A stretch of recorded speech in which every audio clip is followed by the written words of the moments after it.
Good evening everybody, সবাইকে welcome জানাই online bridge course in physics organized by Haldia government কলেজের department of physics and the uncertainty principal your career guide YouTube channel. আজকে আমাদের সঙ্গে আছেন যাকে ছাড়া এই দ্য আনসার্টেনটি প্রিন্সিপাল ইউটিউব চ্যানেলটা ভাবাই যায় না, দীপজ্যোতি দেব। অনেকেই চেনে ডিজে স্যারকে already. He is currently impact innovation lead at Airbus Bavaria, Germany, and previously he was quantum physicist and innovation head at Bosch Center for AI. আমরা এই ব্রিজ কোর্সে পড়াশোনাই করেছি মেনলি এতদিন, তবে আজকের বিষয়বস্তুটা একটু অন্যরকম।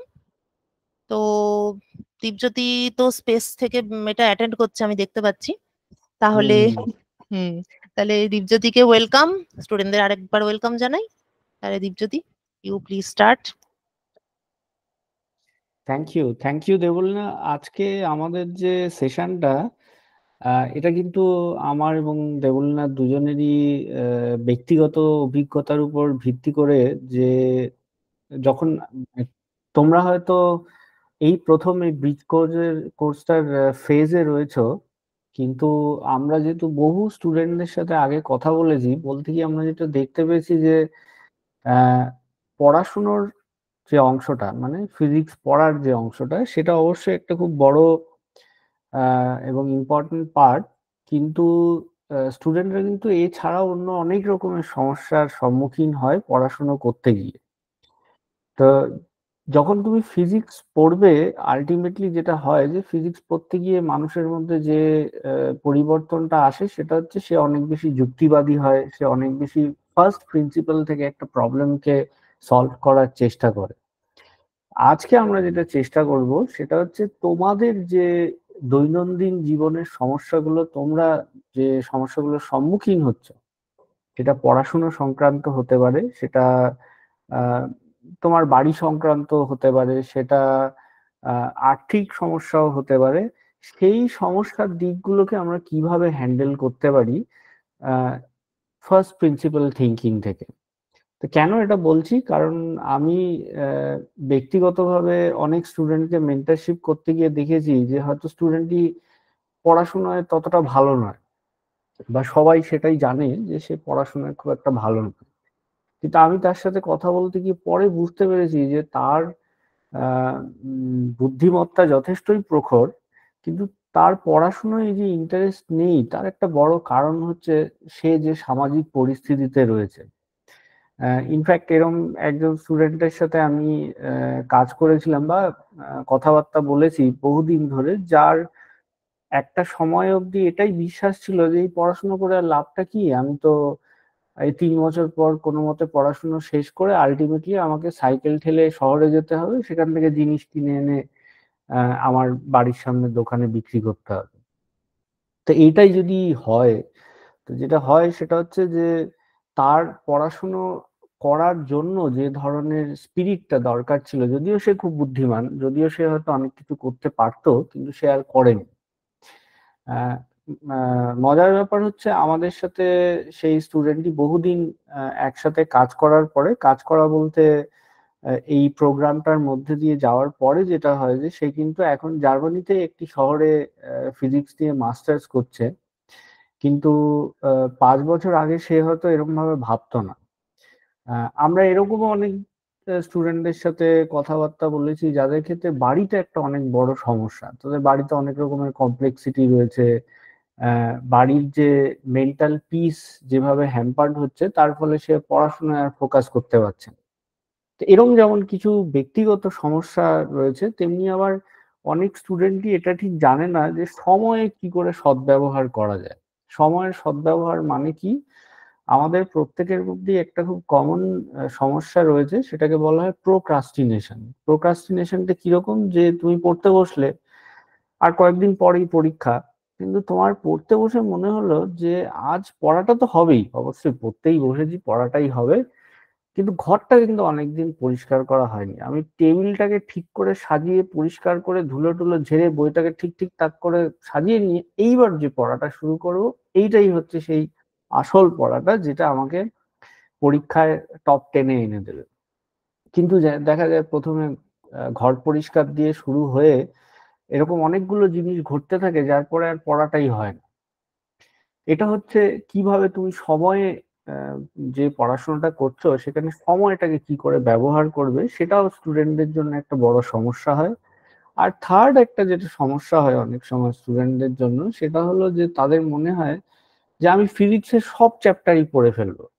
বছরের শুরুতে তার মনে হয় যে ফিজিক্সের সবকিছুই আমি খুব ভালোভাবে শিখে ফেলবো, এবং সেই এইম নিয়ে এগিয়ে দেখা যায় যে আস্তে আস্তে আস্তে আস্তে 2, 3, 4টে চ্যাপ্টার পড়ার পর বেশ কিছু চ্যাপ্টার কঠিন লাগতে শুরু করেছে, যার ফলে 3 বছর পর সে ইনিশিয়ালি যা ভেবেছিল, প্রথমে যা ভেবেছিল যে আমি হয়তো নেট দেবো বা গেট দেবো, তার জন্য প্রিপারেশন নেব, তার জন্য সবগুলো ফিজিক্সের যে যে জিনিসগুলো ঠিক করে 11-12-এ পড়িনি সেগুলো পড়ে ফেলবো, সে যেহেতু স্ট্র্যাটেজিক্যালি এটা ভাবেনি, তার ফলস্বরূপ যেটা হয় যে শেষমেশ কোনোভাবে কোনো কিছু পড়ে জাস্ট পাশ করে যাব এই অবস্থাতে পর্যবসিত হয়। তো এই যে বিভিন্ন রকমের কিছু ব্যক্তিগত সমস্যা, কিছু ক্ষেত্রে সমস্যাগুলো হলো যে সেই স্টুডেন্টটা টাইম বা সময়, যে জিনিসটা তার কাছে একটা খুব মূল্যবান জিনিস, সেটাকে কি করে ব্যবহার করছে। অনেক সময় যেটা হয় যে সে এটা বুঝতে পারে না যে স্ট্র্যাটেজিক্যালি আমি কোন জিনিসটাকে প্রায়োরিটাইজ করব। আজকের আলোচনাটা কিন্তু আমাদের সেইটা নিয়েই, এবং আমরা এই আলোচনাটা তখনই সেভাবে করতে পারবো যখন তোমাদের কেউ প্ল্যাটফর্মে এসে, মানে আমার সাথে যদি তোমাদের কেউ তোমাদের সমস্যাগুলো শেয়ার করতে চাও, তখনই কিন্তু আমরা এই এই ডায়ালগটা শুরু করতে পারবো। তাই আজকে আমার থেকেও বেশি যে ইম্পর্টেন্ট মানুষ এখানে রয়েছেন তারা হচ্ছে তোমরা। তোমাদেরকে আমাদেরকে বলতে হবে যে তোমরা কি ধরনের সমস্যার সম্মুখীন হচ্ছ, এবং কিভাবে ওই সমস্যাগুলোকে ফার্স্ট প্রিন্সিপাল থিঙ্কিং থেকে সমাধান করা যায়। আজকে তাহলে কে শুরু করতে চায় বলো? কে নিজেকে একটা ছোট্ট ইন্ট্রোডাকশন দিয়ে তোমরা যে সমস্যাটা সম্মুখীন হচ্ছ, এরকম একটা সমস্যার কথা যদি আমাদের সাথে শেয়ার করো।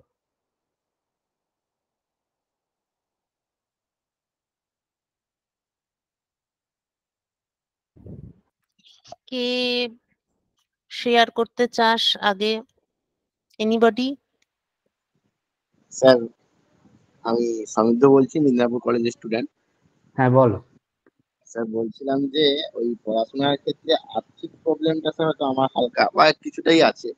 তো ওইটাকে স্যার কিভাবে ওভারকাম করে হায়ার স্টাডিজে যাওয়া যায়, ওইটা কিছু বলতে পারলে। খুব ভালো একটা প্রশ্ন করেছে। যে আহ, আর্থিক যে সহায়তা বা আর্থিক সমস্যা, এটা কিন্তু পড়াশোনার ক্ষেত্রে একটা খুব বড় চ্যালেঞ্জ হয়ে দাঁড়াতে পারে। এবং সেই চ্যালেঞ্জটা যেরমই হোক সেটাকে ছোটভাবে নেওয়া আহ, উচিত নয়। উচিত নয় এই কারণে, কারণ আহ, কেউ কি পরিস্থিতিতে আছে যেহেতু আমরা সেটা জানি না, সেই জন্য আমাদেরকে এটা সিরিয়াসলি নিতে হবে যে কেউ আহ, হয়তো নিজে নিজের পড়াশুনো স্পন্সর করতে চাইছে, তাহলে সে কি করে এগোতে পারে। তো প্রথম পার্টটা হচ্ছে যে দেখো, যখন কেউ বলে যে আমার আমার আর্থিক কিছু সমস্যা রয়েছে, তখন আগে একটা জিনিস ভাবতে হবে যে এই আর্থিক সমস্যাটা ঠিক কত বড়। তো ফিজিক্সে একটা কথা আছে, সেই কথাটা হচ্ছে যে anything that you can't measure does not exist. তাহলে আমাদের আগে এভাবে ভাবতে হবে যে যে আর্থিক সমস্যার কথা আমি বলছি সেটা ঠিক কত বড়। আমার মাসে ঠিক কত টাকা হলে আমি হয়তো খুব ভালোভাবে আমার নিজেকে এবং বাড়ি চালাতে পারবো। কিরকম এই হিসাবটা কিরকম হতে পারে? একটা হিসাব হতে পারে যে হয়তো যে যে কারোর মনে, হয়তো তোমরা এখানে অন্য অনেকেই আছো যারা এটা ভাবছো কিন্তু হয়তো বলতে পারছো না, কিন্তু তোমাদের হয়তো এরকম মনে হতে পারে যে আমার পড়াশুনো, আমি বাবা মার থেকে কোনো টাকা পয়সা নেবো না, আমি যেভাবে পড়াশুনো করতে পারি নিজের পয়সায় সেটুকু করার চেষ্টা করবো। তাহলে আগে সমস্যাটাকে ভেঙে নিতে হবে যে সমস্যাটা আমার জন্য ঠিক কতটা। তাহলে ফার্স্ট আমি ডিফাইন করব যে আমার জন্য সমস্যাটা কোথায়। একটা খুব ছোট হিসেব করলে হয়তো দেখা যাবে যে যদি মাসে 4 থেকে 5 হাজার টাকা আমি কোনোভাবে রোজগার করতে পারি বা পেতে পারি কোথাও থেকে, স্কলারশিপ হতে পারে বা অন্য কোনো মিনস হতে পারে, একটা কাজ হতে পারে, 4,000 থেকে 5,000 টাকা পেলে আমি খুব ভালোভাবে আমার পড়াশোনা চালিয়ে নিতে পারবো ব্যাচেলার স্টেজে। তো এখন ব্যাচেলার স্টেজ আমি এই জন্য বলছি কারণ তোমরা ব্যাচেলার্সে শুরু করবে বলে, মাস্টার্সে সে ব্যাপারটা একটু অন্যরকম হতে পারে এবং আমি সেই পার্টটাতে আসবো। তো যদি এরকম হয় যে তুমি তোমার আর্থিক সমস্যা, যেটা একটা বিশাল বড় ব্যাপার, সেটাকে যদি ভেঙে এই জায়গায় আনতে পারো যে আমার ওই যে অর্থের প্রয়োজন সেটা কিসের জন্য প্রয়োজন, সেটা যদি আমার পড়াশুনো করার জন্য প্রয়োজন হয়, তাহলে মাসিক আমার এক্স্যাক্টলি ঠিক কতটা টাকা দরকার, তাহলে এই মেজারমেন্টটা কিন্তু খুব দরকার। যেটা বলছিলাম আমি, যে ফিজিক্সের এই ফার্স্ট প্রিন্সিপাল থিঙ্কিং থেকে ভাবতে হবে যে আমি যে জিনিসটার কথা বলছি সেটাকে কি আসলে আমি মেজার করতে পারি।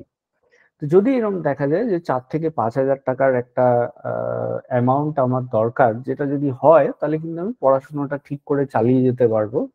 তাহলে এর অনেকগুলো রাস্তা আছে। একটা রাস্তা যেটা নিজেই শুরু করা যায় সেটা হচ্ছে টিউশন করা। টিউশন করাটা স্পেশালি এই জন্য খুব ইম্পর্টেন্ট, কারণ হচ্ছে যখন তুমি কাউকে পড়াবে তখন কিন্তু তোমার কনসেপ্ট গুলো আরো ভালোভাবে ক্লিয়ার হবে। তাই শুধু যে আর্থিকভাবে তুমি নিজেকে সাহায্য করতে পারছো তা নয়, তোমার কিন্তু ফিজিক্সের কনসেপ্ট গুলো অনেক বেশি ক্লিয়ার হবে যদি তুমি কাউকে ফিজিক্স বা ম্যাথামেটিক্স পড়াও। তো এটা কিন্তু একটা খুব ভালো রাস্তা, এবং মাসে 4,000 থেকে 5,000 টাকা রোজগার করা কিন্তু খুব একটা যে কঠিন ব্যাপার টিউশন পড়িয়ে তা নয়। হ্যাঁ, এবার মাসের প্রথমবার যখন তুমি পড়াতে যাচ্ছ সেই দিনই কেউ তোমাকে একজনকে পড়াচ্ছ, তা সে 5,000 টাকা দিয়ে দিলে এটা হয়তো হবে না। কিন্তু তুমি যদি তোমার সপ্তাহটাকে টাইম অনুযায়ী ভাগ করে নাও এবং ঠিক করো যে রোববার এবং শনিবার আমি দুপুরে বা বিকেলের দিকে দুটো করে টিউশনই করব, তাহলে কিন্তু এই অ্যাটলিস্ট 4,000 টাকা মাসে রোজগার করাটা খুব ডিফিকাল্ট এরকম নয়। ইনিশিয়ালি ডিফিকাল্ট হবে, কিন্তু 3-4 মাস পরে তুমি যাদেরকে পড়াচ্ছ সেখান থেকে একজনকে না পড়িয়ে তুমি একটা ব্যাচ তৈরি করতে পারো যেখানে হয়তো 2 জন কি 3 জন পড়ে। এবং আমার কাছে এরকমও কিছু এক্সাম্পল আছে যারা গ্রামের স্টুডেন্ট, গোবরডাঙ্গার একটি স্টুডেন্ট ছিল, সে পড়াতে গিয়ে তার এরকম অবস্থা হয় যে এত বড় ব্যাচ হয়ে গেছে যে চাকরি করাটাই তার কাছে একটা আর ইম্পর্টেন্ট ব্যাপার ছিল না। এখন সে যদিও পরে পিএইচডি করেছে এবং খুব ভালো জায়গায় রয়েছে, কিন্তু ইনিশিয়ালি সে যখন টিউশন শুরু করে তখন খুব অল্প পয়সা নিয়ে একটি স্টুডেন্টকে পড়াতো, কিন্তু তারপরে ভালো পড়াতো বলে অনেক বড় একটা ব্যাচ তৈরি হয়ে যায়। তো এইটা খুব ইম্পর্টেন্ট এই কারণে, কারণ পড়াতে গিয়ে কিন্তু শুধু যে আর্থিক সহায়তা তোমার হবে তা নয়, কিন্তু তার সাথে সাথে তুমি সাবজেক্টটাকে অনেক ভালো করে শিখতে পারবে। এটা হচ্ছে একটা পার্ট। দু 2 নম্বর পার্ট হচ্ছে যে পশ্চিমবঙ্গে এবং ভারতে বিভিন্ন জায়গাতে কিন্তু অনেকগুলো ছোট ছোট স্কলারশিপের জন্য অ্যাপ্লাই করা যায়। এই বিষয়ে দেবলীনা অনেক সময় তোমাদের হয়তো কিছু কিছু আপডেট দেয়। এই স্কলারশিপ গুলোর জন্য অ্যাপ্লাই করার জন্য কিন্তু তোমাদের প্রস্তুত থাকতে হবে।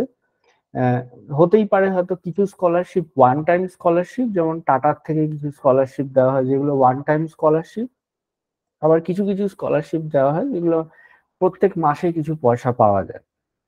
এই পার্টটা নিয়ে আমি খুব বেশি বলছি না, কারণ এটা হয়তো দেবলীনার কিছু জিনিস অ্যাড করতে পারে। এটা হ্যাঁ, হলো ব্যাচেলার্স এর।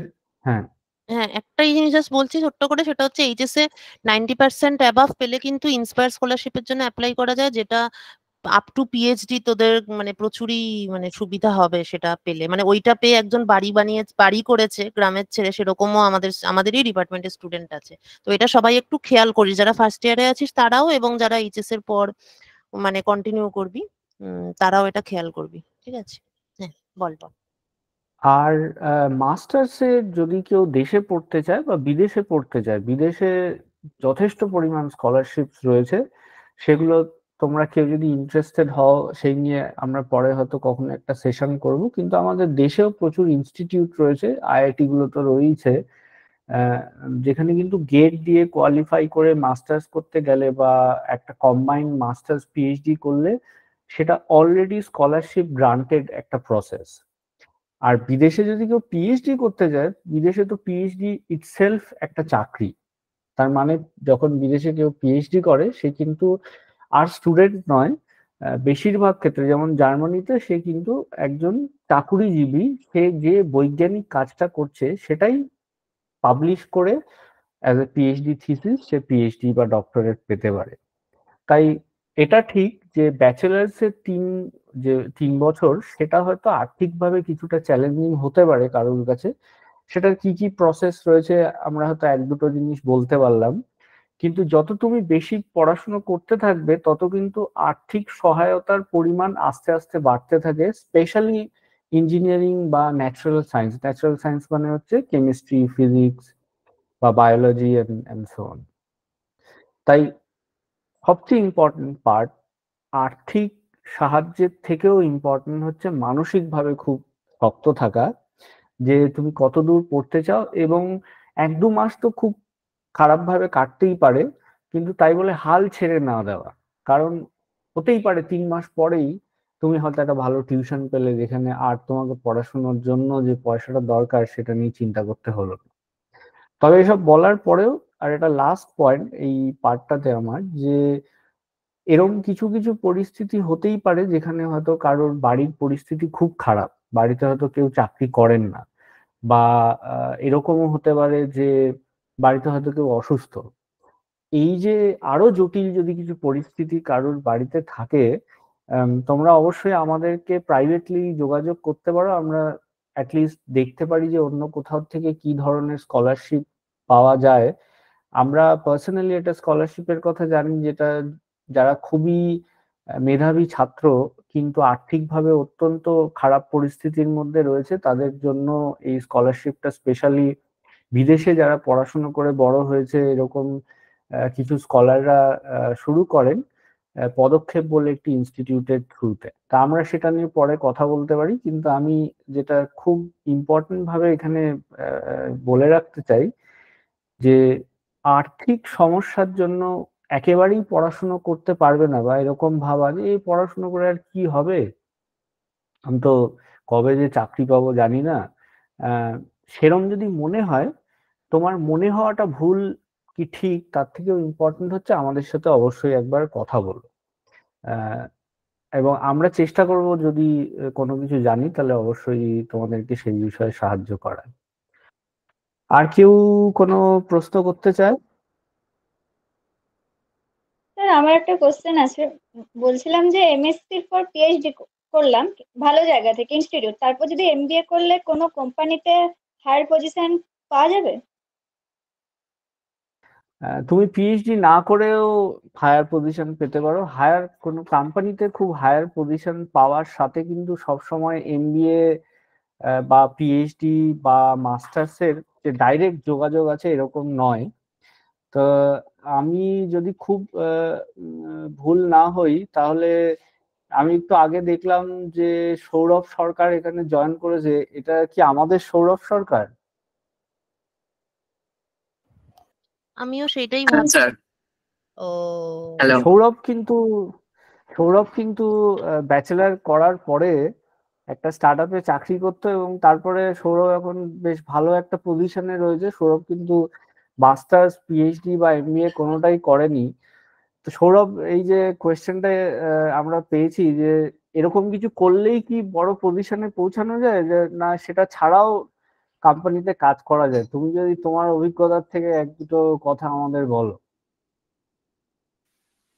হ্যাঁ, আমি এখন ব্যাঙ্গালোরে আছি, চাকরি করছি নিয়েলসন বলে একটি কোম্পানিতে, ইউএস বেসড কোম্পানিতে, এবং আমি সেখানে প্রোডাক্ট ম্যানেজার হিসেবে চাকরি করি। তো আমি এখানে এসে ব্যাঙ্গালোরে এসে তো আমি নিজেও অনেকটাই অবাক হয়েছি। এরকম অনেকের সাথে আমারও এই ধারণাটা ছিল যে এমবিএ ছাড়া বা পিএইচডি ছাড়া বা মাস্টার্স ছাড়া হয়তো এরকম কোনো একটা জায়গাতে চাকরি পাওয়া বা ভালো জায়গায় পৌঁছানোটা অনেকটাই কঠিন।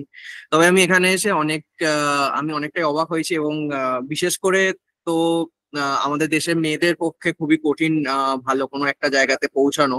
কিন্তু আমি এখানে এসে আহ, আমার কিছু ছেলে মেয়ের সাথে আলাপ হয়েছে যারা এখানে যারা হয়তো ব্যাচেলার্স করছে এখন, এবং ব্যাচেলার্স করছে মানে এরকম নয় যে ফিজিক্সে ব্যাচেলার্স করছে, প্রবাবলি তারা হয়তো খুব জেনারেল একটা সাবজেক্টে ব্যাচেলার্স করছে যেটাতে কোনো তাদের অনার্স নেই, স্পেশালিটি নেই।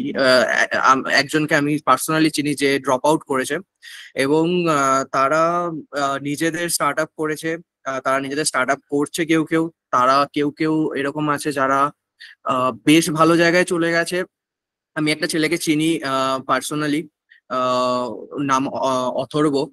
তো ওর কিছু মানসিক সমস্যা ছিল এবং তার জন্য ও ড্রপ আউট করেছিল ওর ইঞ্জিনিয়ারিং কলেজ থেকে।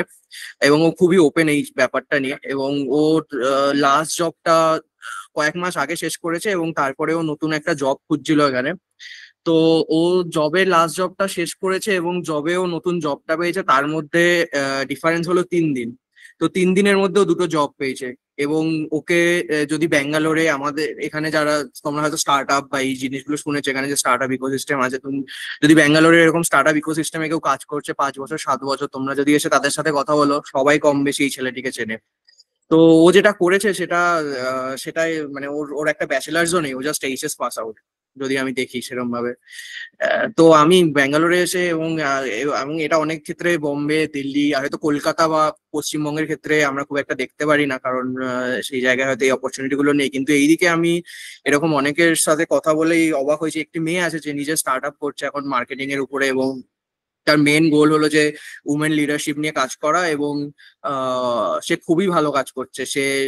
এরা হয়তো খুব একটা সামনে এসে যোগাযোগ করতে পারে না এরকম ভাবে যে তোমরা এগুলো জানতে পারবে, কিন্তু বা আমিও ইভেন জানতাম না। কিন্তু আমি এখানে এসে, এখানে আমি হয়তো বারবার রিপিট করছি, আমি এখানে এসে অনেকটাই অবাক হয়েছি জেনে যে যারা একটা ড্রপ আউট বা যারা শুধু ব্যাচেলার্স করেছে, যাদের খুব জেনারেল জিনিসে ডিগ্রি আছে, তারা এত কম সময় এত ভালো জায়গায় পৌঁছে গেছে, এবং কেউ কেউ নিজেদের স্টার্ট আপও করছে। তাহলে ইপসিতা, থ্যাংক ইউ সৌরভ এই ব্যাপারটা শেয়ার করার জন্য। ইপসিতার প্রশ্নের এক্সাক্ট উত্তর আমি এখনো দিইনি, ওটাতে আসছি। কিন্তু ইপসিতা, তুমি যে প্রশ্নটা করলে, এটা কেন, মানে কিসের থেকে করেছো? তুমি কি এটা শুনেছো যে পিএইচডি বা মাস্টার্স করার পর এমবিএ করলে ভালো চাকরি করার বা ভালো পজিশনে পাওয়ার সুযোগ পাওয়া যায়? এটা শুনেছো না কারোর সাথে কথা বলেছো এটা নিয়ে? না না স্যার, সেরকম না। ওই ইঞ্জিনিয়ারিং এর যারা যে দেখেছি যে হুম ম্যাক্সিমাম যে কোনো কোম্পানি বা ইন্ডাস্ট্রিতে হচ্ছে যারা হায়ার পদে আছে, হুম তাদের তাদের কোয়ালিফিকেশন দেখেই মানে বলছি। এটা খুবই ভালো প্রশ্ন। এবং এই প্রশ্নটা যে তুমি করেছো সেটা খুব ভালো ব্যাপার যে তুমি এটা নিয়ে চিন্তা ভাবনা করছো বা খোঁজার চেষ্টা করছো যে যারা এই ভালো পজিশনে গেছে তারা কি করে গেছে। তো তোমার প্রশ্নের দুটো উত্তর আছে। প্রথম উত্তরটা তুমি এতক্ষণ পেলে, যে অ্যাকচুয়ালি এগুলো কিন্তু না করেও যদি কারোর মধ্যে জয়দীপ, আমি এক্ষুনি তোমার সাথে কথা বলবো, আমাকে আর 2 মিনিট দাও। তো এটা তুমি যদি এমবিএ নাও করো, তারপরেও কিন্তু তোমার মধ্যে যদি এই দক্ষতা থাকে যে তুমি একটা কিছু খুব ভালো করতে পারো, তাহলে কিন্তু অবশ্যই এরকম পজিশনে পৌঁছাতে পারবে। হয়তো ইনিশিয়ালি কিছু স্ট্রাগল হবে, কিন্তু সেটা সবকিছুতেই হয়, মানে এমবিএ থাকলে সেই স্ট্রাগলটা হয় না তা কিন্তু একেবারেই নয়। আরেকটা উত্তর আছে, সেটা হচ্ছে যে আচ্ছা ধরে নেওয়া যাক তুমি মাস্টার্স করছো, তাহলে কি করা যায়? মাস্টার্স করার পর পিএইচডি করে কিন্তু ডাইরেক্টলি চাকরি করা যায়, আবার মাস্টার্স করেও ডাইরেক্টলি চাকরি করা যায়, আর অবশ্যই এমবিএ করেও চাকরি করা যায়।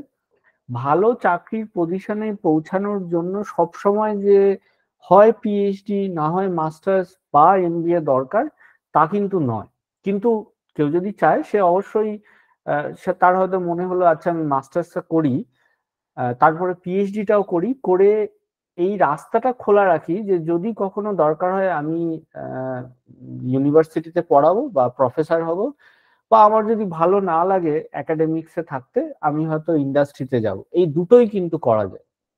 ইনফ্যাক্ট খুব মজার ব্যাপার হচ্ছে এরকম কিছু ইন্ডাস্ট্রি আছে যেখানে ইন্ডাস্ট্রিটাই হলো পড়াশুনো করার ব্যাপারে। যেমন ধরো তোমরা অনেকেই হয়তো নেচারের নাম শুনেছো। তোমরা ইপসিতা, তুমি নেচার জার্নালের নাম শুনেছো? হ্যাঁ স্যার, নামটা শুনেছি। নেচার হচ্ছে পৃথিবীর সবচেয়ে পুরনো এবং সবচেয়ে ওয়েল নোন সায়েন্টিফিক জার্নাল, যেখানে অনেকেই পাবলিশ করলে তাদের মনে হয় যে সেটা জীবনের সবচেয়ে হাইয়েস্ট অ্যাচিভমেন্ট তাদের কাছে।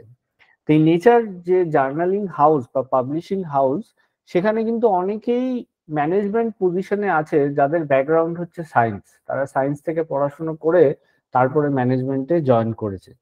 তাই তুমি যেটা ভাবছো সেটা খুবই ভালো যে তুমি চেষ্টা করছো এটা জানতে যে কেউ কোনো একটা জায়গায় পৌঁছেছে, কি করে পৌঁছালো। তাই আমি তোমাকে প্রথমেই বলবো যে খুব ভালো লাগলো এটা শুনে।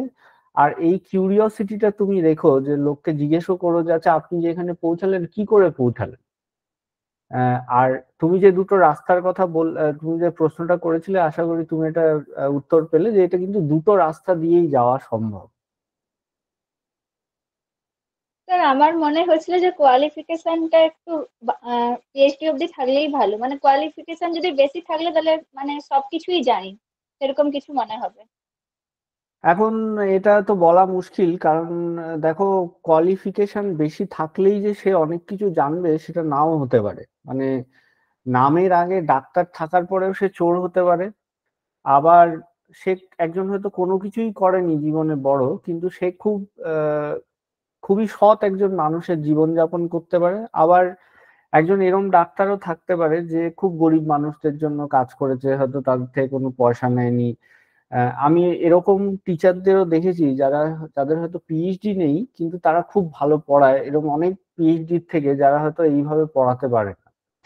তাই এইটা যদি তোমার ধারণা হয় যে অনেক বেশি ডিগ্রি থাকলে সেখানে সিগনিফিকেন্স বেশি, আমি ডেফিনেটলি বলবো যে আহ, এই ধারণাটা তুমি আজকে এই কল থেকে যখন ড্রপ আউট করবে, এই কলেই এই ধারণাটা রেখে যেতে পারো। বা দেখো আমার পিছনে একটা চাঁদের ছবি আছে, তুমি এই ধারণাটা চাঁদেই রেখে আসতে পারো যে বেশি ডিগ্রি থাকলেই যে সে ভালো পড়াশোনায় হবে বা ভালো জায়গায় চাকরি করতে পারবে বা অনেক কিছু জানবে, তা একেবারেই নয়।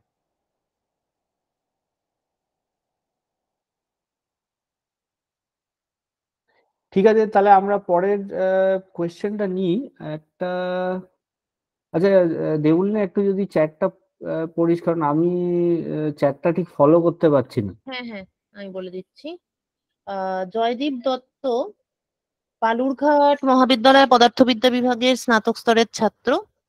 জয়দীপ লিখছে যে আমি বাংলা মিডিয়ামের স্টুডেন্ট, সেজন্য আমার বর্তমানে ইংলিশে ফিজিক্সের অ্যান্সার লিখতে এবং ইংলিশে ফিজিক্সের বই পড়ে মানে বুঝে নোটস করে পড়তে অসুবিধে হয়। ফলে আমাকে ইংলিশ লেখাগুলো মুখস্থ করতে হয়। আমার আগে ফিজিক্স ভালো লাগতো এইচএসে, কিন্তু এখন ইংলিশ মানে বুঝতে না পেরে বিরক্ত লেগে যাচ্ছে। কিন্তু ফিজিক্স সাবজেক্টটা আমার খুবই ভালো লাগে বাংলায় পড়তে। আমি ভবিষ্যতে ফিজিক্স নিয়ে এগোতে চাই। আমি কিভাবে এই সমস্যা থেকে বেরিয়ে আসতে পারবো?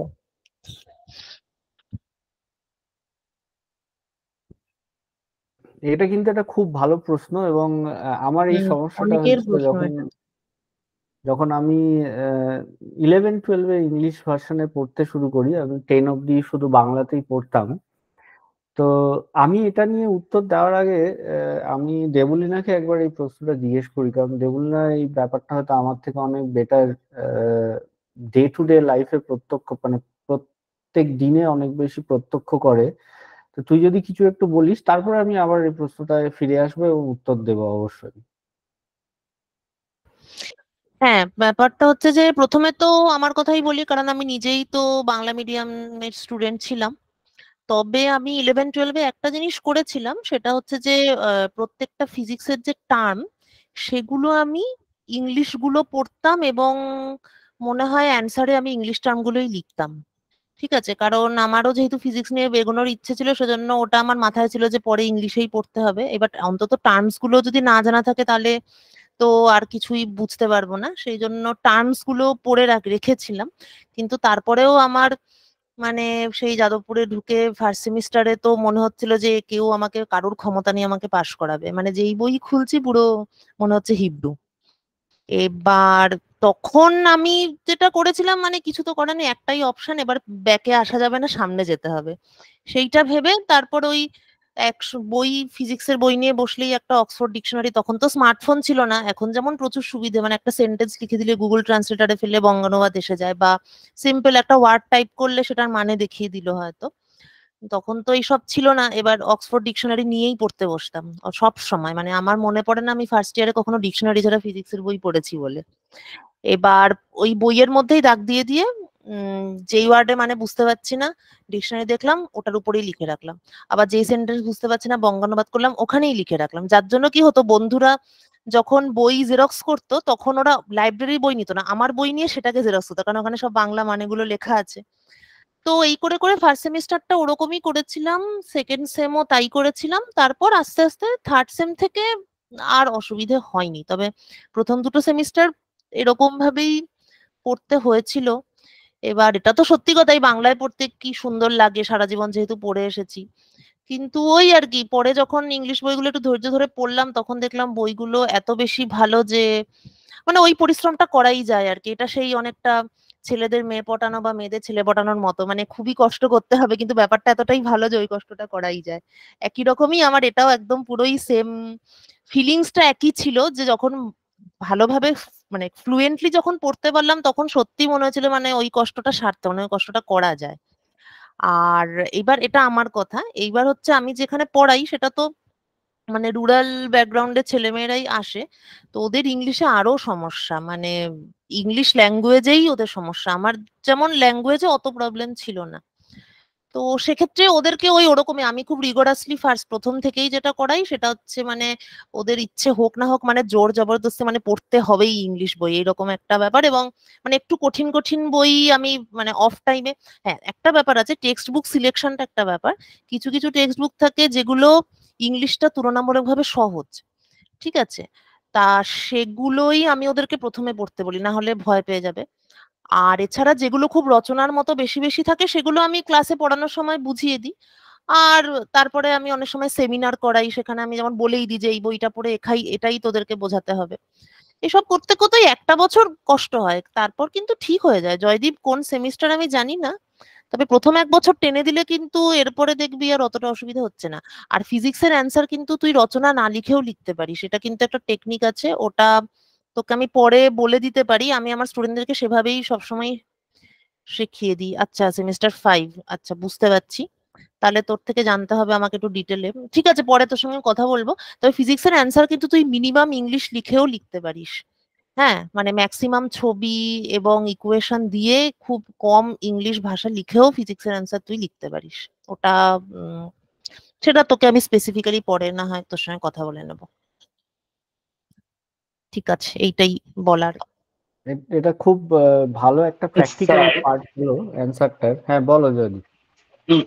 অ্যান্সার গুলোর ক্ষেত্রে মানে কোনো একটা অ্যান্সার আমি লিখছি, সেখানে একটা মানে ভার্ব বা একটা অ্যাডজেক্টিভ ফর্ম বা একটা প্রিপোজিশন মানে কতটা মানে গুরুত্ব দেয় সেই অ্যান্সারটাকে সঠিক করার জন্য, মানে ওগুলো ক্ষেত্রে খুব অসুবিধা হয় আমার, মিস্টেক হয়ে যায়।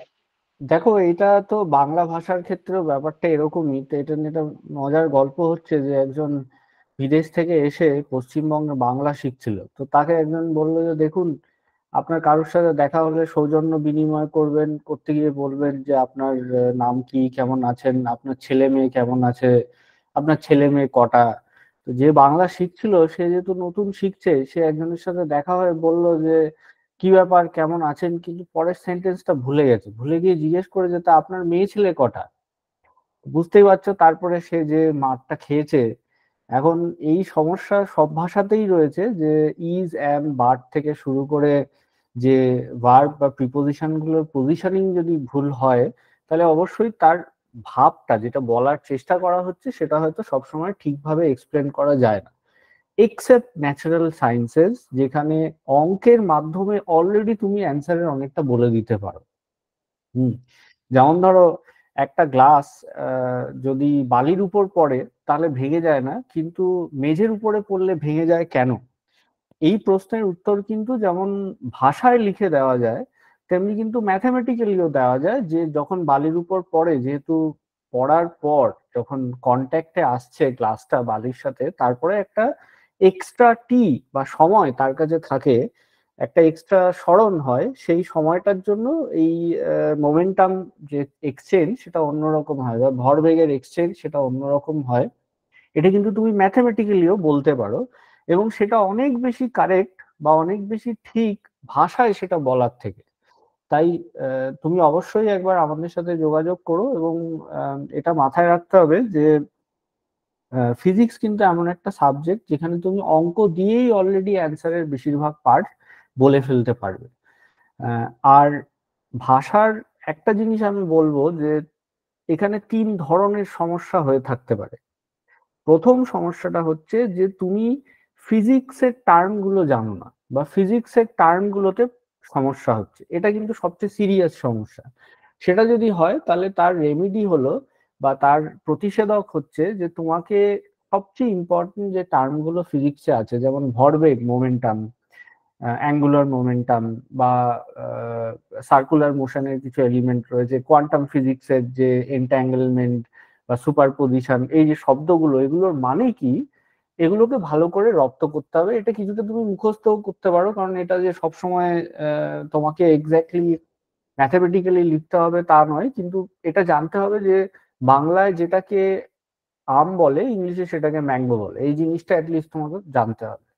দ্বিতীয় পার্টটা হচ্ছে যে এইগুলো ওয়ার্ডগুলো তো জানলে, কিন্তু সেটা যখন লিখে একটা অ্যান্সার প্রকাশ করতে হচ্ছে বা বলতে হচ্ছে, সেইটাতে একটা সমস্যা হচ্ছে। এবং এই সমস্যাটা দুরকম হতে পারে। একটা হচ্ছে তুমি অ্যান্সারটা ঠিক করে লিখতে পারছো না, মানে হয়তো বাংলাতেও অ্যান্সারটা ঠিক করে লিখতে পারছে না, কারণ কনসেপ্টে কোথাও একটা সমস্যা হয়েছে। যে ফিজিক্সের কনসেপ্টটা নিয়ে আমরা ওই প্রশ্নে হয়তো অ্যান্সার করতে হবে, সেই কনসেপ্টে একটা প্রবলেম হয়েছে। সেটা কিন্তু ইংলিশ বা বাংলার সাথে সম্বন্ধের নয়, সেটা তুমি এমনি আরেকবার পড়ে বা বোঝার চেষ্টা করতে পারো যে কোথায় আমার কনসেপচুয়াল প্রবলেমটা হচ্ছে, বা জিনিসটার যে প্রিন্সিপালি সেটা কি বলতে চাইছে, সেই কনসেপ্টটা কি সেটা বুঝতে অসুবিধা হচ্ছে। সেটা কিন্তু ইংলিশ বা বাংলার সাথে যুক্ত নয়। আরেকটা পার্ট হতে পারে যে তুমি কনসেপ্টটা জানো, কিন্তু শব্দগুলো জানো, কিন্তু ওটাকে ইংলিশে কি করে গুছিয়ে লিখতে হবে এটা নিয়ে হয়তো কিছুটা সমস্যা হচ্ছে। এখানে আমি বলবো যে এটা কিন্তু কিছুটা অভ্যাসের ব্যাপার, যে আমি সব শব্দগুলোর মানে বুঝি, ফিজিক্সটাও বুঝতে পেরেছি, এবং সেটা লিখতে গিয়ে আটকে যাচ্ছি বা উত্তর দিতে গিয়ে আটকে যাচ্ছি, সেটা কিন্তু অনেক কম সময়ে ওভারকাম করা সম্ভব। ইনফ্যাক্ট আমার মনে হয় যে কেউ যদি একটু মানে স্ট্র্যাটেজিক্যালি একটু আগের থেকে প্ল্যান করে এটাকে অ্যাপ্রোচ করে, যে আমি উত্তরগুলো ম্যাথামেটিক্যালি লেখার চেষ্টা করব, উত্তরগুলোতে কম সংখ্যক শব্দ দিয়ে কি করে লেখা যায় এভাবে চেষ্টা করব, আর তুমি দরকার হলে দেবুলিনের সাথে একবার কথাও বলতে পারো এটা নিয়ে, তাহলে কিন্তু 3 থেকে 6 মাসের মধ্যে সে খুব ভালো সিচুয়েশনে চলে যেতে পারে। আমি বলছি না যে তার ইংলিশ খুব ভালো হবে, কিন্তু ইংলিশে উত্তর লেখাটা খুব ভালো হবে, এটা ডেফিনেটলি করা সম্ভব। লাস্ট একটা জিনিস বলবো, যে তুমি নিশ্চয়ই শুনলে এটা, যে একজন যে ফিজিক্স পড়ায় তাকেও কিন্তু জীবনের ইনিশিয়াল স্টেজে এই সমস্যার সম্মুখীন হতে হয়েছে। তাই এরম নয় যে তুমি একা এই সমস্যা ফেস করছো, বা সারা পৃথিবীর ইতিহাসে তুমি প্রথম সেই ব্যক্তি যে যার এই ভাষার সমস্যা হচ্ছে ফিজিক্সে। ইনফ্যাক্ট জার্মানির যারা অনেক ওয়েল নোন ফিজিসিস্ট ছিলেন, যেমন ধরো হাইজেনবার্গ, এরকম অনেকেই ছিলেন যারা ফিজিক্সটা পড়েছেই জার্মানে, তারপরে যখন তাদেরকে ইংলিশে কোথাও কথা বলতে হতো বা কিছু লিখতে হতো, তারাও কিন্তু অনেক সময় ইংলিশের সমস্যা ফেস করতেন। তাই এরকম নয় যে সাবজেক্টটা জানলেই ইংলিশে সমস্যা ফেস করতে হবে না, তা একেবারেই নয়। হয়তো তুমি এখন একটু বেশি ফেস করছো কারণ তুমি ইনিশিয়াল স্টেজে রয়েছো, তাই আগে শব্দগুলোকে খুব ভালো করে বুঝে নাও, যে আমটা যে ম্যাঙ্গো, এই এই ট্রান্সলেশনটা খুব ভালো করে বুঝে নাও। দ্বিতীয়ত হচ্ছে কনসেপ্টটা ভালো করে বুঝতে পারছো কিনা দেখো।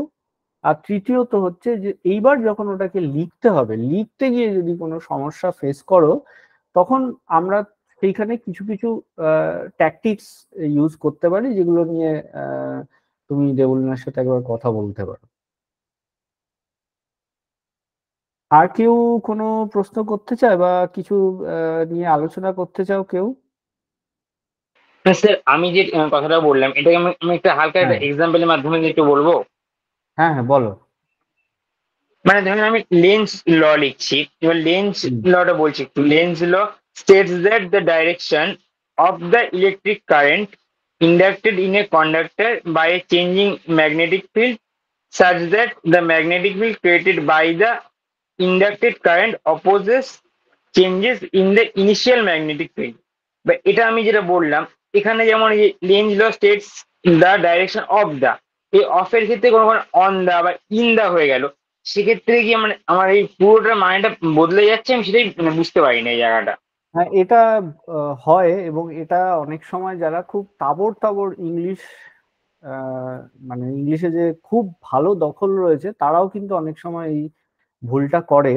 তাই আমি দেবলীনাকে আরেকবার এই প্রশ্নটাই ফিরিয়ে দেব ছোট্ট করে যদি কিছু বলে। কিন্তু ল এর ক্ষেত্রে যখন তোমায় কোনো একটা ল স্টেট করতে হবে, এটা কিন্তু খুব ইম্পর্টেন্ট যে তুমি লটা ওয়ার্ড বাই ওয়ার্ড স্টেট করতে পারো, বা এক্স্যাক্টলি যেভাবে লেখা রয়েছে সেভাবেই বলতে পারো বা লিখতে পারো। এইখানে কিন্তু খুব বেশি ট্রিক্স লাগিয়ে খুব একটা যে সুবিধা হয় তা নয়, কিন্তু এগুলো কিছু স্পেসিফিক কেস, এবং সেই লটা শুধু ফিজিক্স নয়, কেমিস্ট্রির ক্ষেত্রে এবং অন্য অনেক সাবজেক্টের ক্ষেত্রেই কিন্তু এই লটাকে এক্স্যাক্টলি সেইভাবে রেপ্লিকেট করতে পারাটা খুব দরকার অ্যাজ স্টেটমেন্ট। তারপরে যে ম্যাথমেটিক্যাল পার্ট আছে সেই জায়গাটায় অবশ্যই তোমার অনেকটা ফ্রিডম রয়েছে।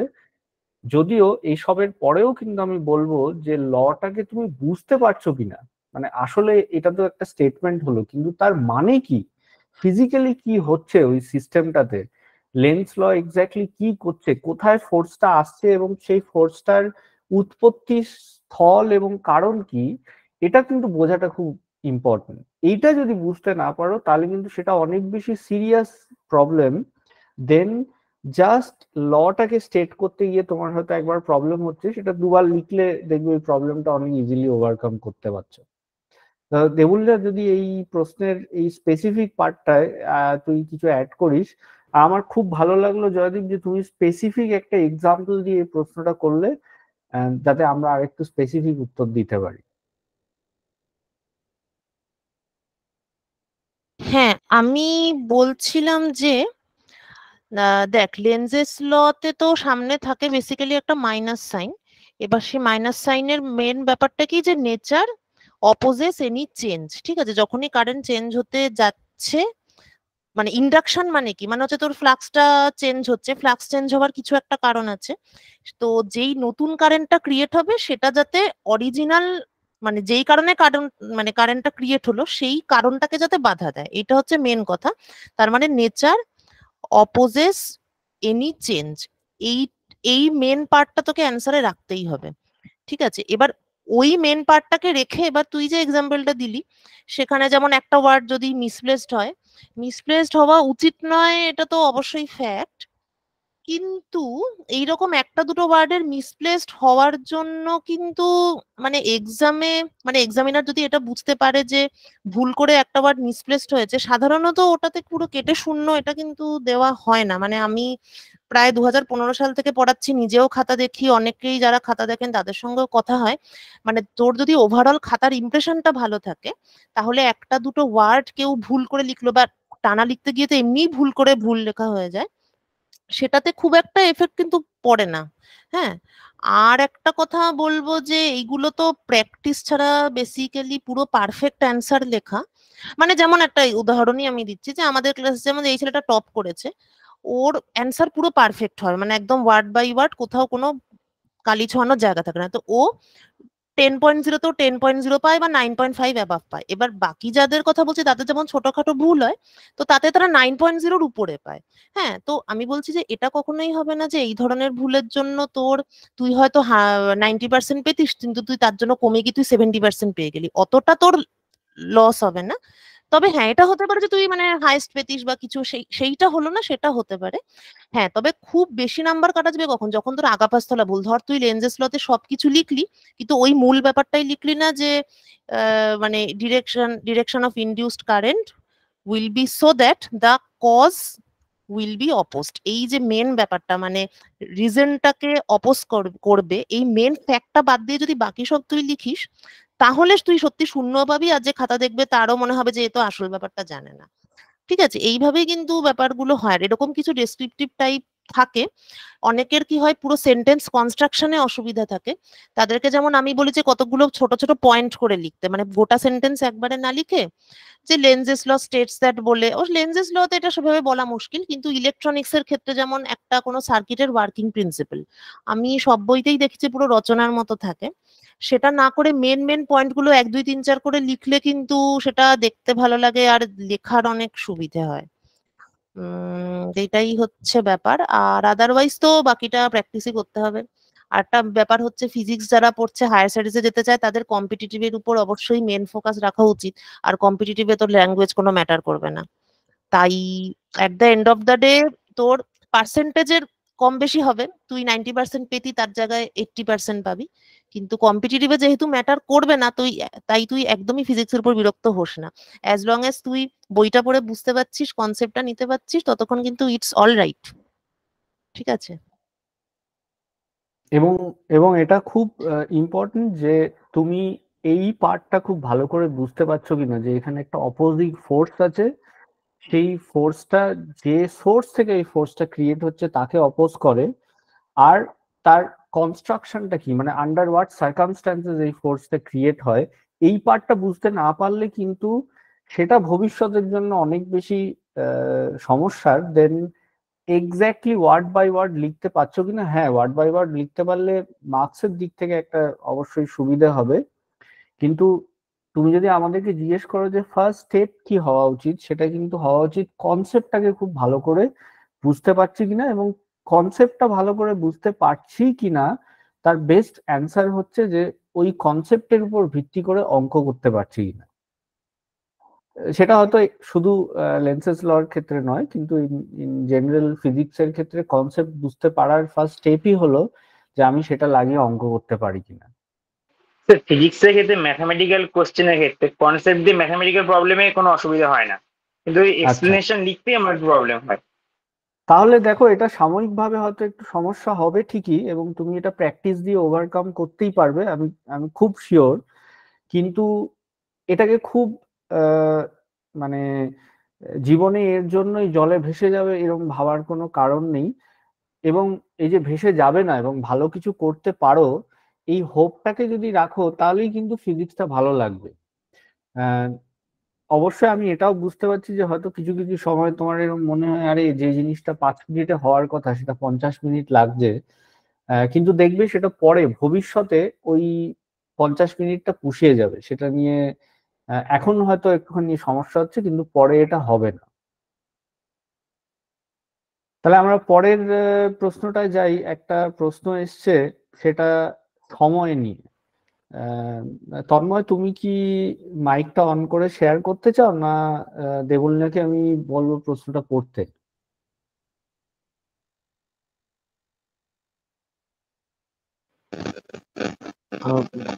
Good evening, sir. Good evening. Sir actually ওই বাড়িতে একটু সমস্যা থাকে, যার জন্য ফিজিক্স অনার্স নিয়ে ভর্তি হয়েছিলাম। তারপর আস্তে আস্তে বাড়িতে যখন অসুস্থতা আসে, তো বাড়িতে টাইমটা একটু বেশি যায়। তো মেড তো নেই, আর আগে ছিল। তো তা মেড বাবার পছন্দ হয় না ওর কাজ দেখে, তাই আমাকেই পুরোটা করতে হয়। আর বাবার এখন স্ট্রোক হয়ে গেছে বা প্যারালাইজ হয়ে গেছে, একটা রাইট ফুটটা বাবার পুরো একটু প্যারালাইজ আছে, তার জন্য পুরোপুরি হয় না। আর যার প্রভাবটা আমি পুরোপুরি ফিজিক্সটা কন্টিনিউ করতে পারছি না, মানে সমস্যা হচ্ছে, এক্সামের উপর চাপ পড়ছে, টাইমটা পুরোপুরি দিতে পারছি না। আর লাস্ট টাইমে এসে ওই এনার্জি থাকে না, রাত 1-2 বাজলেও যদি বই নিয়ে পড়ি, তাও বলবে এত রাত জেগে পড়ার কিছু নেই, এত রাত জেগে পড়েও বা কেউ কোনো তীর মেরে নেয়নি, তুমি পড়া বন্ধ করে ঘুমিয়ে পড়ো। আর রাত 3টের সময় যদি উঠে পড়ি, না পড়তে হবে। আর যদি কোনো কাজও করি, না করতে হবে না। ওয়ার্ক ফ্রম হোমও না, কোনো পড়াও না, নর্মাল ঘরে বসে থাকো। তন্ময়, তুমি কোথায় পড়ছো? আমি জানি সুন্দরবন মহাবিদ্যালয়, কাগজ। আচ্ছা আচ্ছা। তো প্রথমত তুমি এই যে এই সমস্যাটা শেয়ার করলে, এটা তো খুবই ভালো লাগছে আমাদের। আমি শিওর যে বাকিদেরও এটা শুনে তারা কোথাও না কোথাও হয়তো অন্য কিছু সমস্যার সাথে কোরিলেট করতে পারছে। এইখানে তিনটে, এই সমস্যাটা তিনটে দিক রয়েছে। প্রথম দিকটা হচ্ছে যে যেটা খুব ভালো পার্ট, সেটা হচ্ছে তুমি এইসবের পরেও পড়াশোনা করতে চাও এবং এটাকে এগিয়ে নিয়ে যেতে চাও। এটা খুব ইম্পর্টেন্ট, এই এই জীবনী শক্তিটা থাকাটা খুব ইম্পর্টেন্ট। তা এখন যে জায়গাটা দিয়ে শুরু করতে পারি সেটা হচ্ছে যে দেখো, আহ, পৃথিবীতে বা মানুষের জীবনে একটা জিনিস আছে যেটা খুব কনস্ট্যান্ট, এবং সেটা হচ্ছে সময়। তো যার কাছে কারোর কাছে অনেক বেশি পয়সা থাকতে পারে, কারোর হাইট বেশি হতে পারে, কেউ বেশি ফর্সা বা বেশি কালো হতে পারে, কারোর চোখের রং আলাদা হতে পারে, কিন্তু সবারই সময় 24 ঘন্টা, সে যেখানেই জন্মে থাক। তাতে যেটা সুবিধে সেটা হচ্ছে যে এই বিষয়ে তোমাকে কারোর সাথে কম্পিট করতে হবে না। হ্যাঁ, এইবার সেই 24 ঘন্টার মধ্যে হয়তো একটা সময় আছে যেটা কোথাও একটা তোমাকে অলরেডি এমন একজনকে দিয়ে দিতে হচ্ছে যেখানে তুমি কিছু করতে পারবে না, যেটা কোথাও একটা বাধা হিসেবে তোমার কাছে কাজ করছে, কিন্তু এটা তোমার একটা কন্ট্রিবিউশন তার লাইফে, যে তুমি তাকে সাহায্য করতে পারছো তার খুব এক্সট্রিম কন্ডিশনে। তা আমি যেটা প্রথম বলবো সেটা হচ্ছে তোমার জন্য এবং তার জন্য তোমাকে কি কি কাজ করতে হয় এটার একটা লিস্ট বানিয়ে নেওয়া। লিস্ট বানিয়ে নেওয়ার মানে হচ্ছে যে তোমাকে নিজে হয়তো 6টার সময় উঠতে হয়, চান করতে হয়, খাওয়া দাওয়া করতে হয়, খাবার বানাতে হয়, তার জন্য খাবার বানাতে হয়, তাকে চান করাতে হয়, এই যে প্রত্যেকটা কাজ রয়েছে সেই কাজগুলোকে তোমাকে একটা লিস্ট বানিয়ে নিতে হবে। এবং এটা কিন্তু তোমার জন্য হয়তো বলছি আমি ঠিকই, এটা যারা day to day life lead করছে, ফিজিক্স নিয়ে পড়াশোনা করছে বা অন্য কোনো সাবজেক্ট পড়ছে, সেও এই কাজটা করতে পারে। তাতে একদিক থেকে তাদের সুবিধেই হবে, কারণ আমরা এরকম অনেক সময় আছে যে সময়গুলো হোয়াটসঅ্যাপে কাউকে অ্যান্সার দিয়ে, ইউটিউবে কিছু ভিডিও দেখে বা ইনস্টাগ্রামে কিছু ছবি দেখে কাটিয়ে ফেলি। একদিনে হয়তো সেই সময়টা খুব বেশি না, কারণ মনে হতে পারে এই আর কতটুকু সময়, 8 ঘন্টা সময়, কিন্তু সেটাই যদি 1 সপ্তাহ, 1 মাস, 1 বছরের হিসেব করো, দেখা যাবে একটা বিশাল সময় চলে গেছে শুধু হোয়াটসঅ্যাপ দেখে।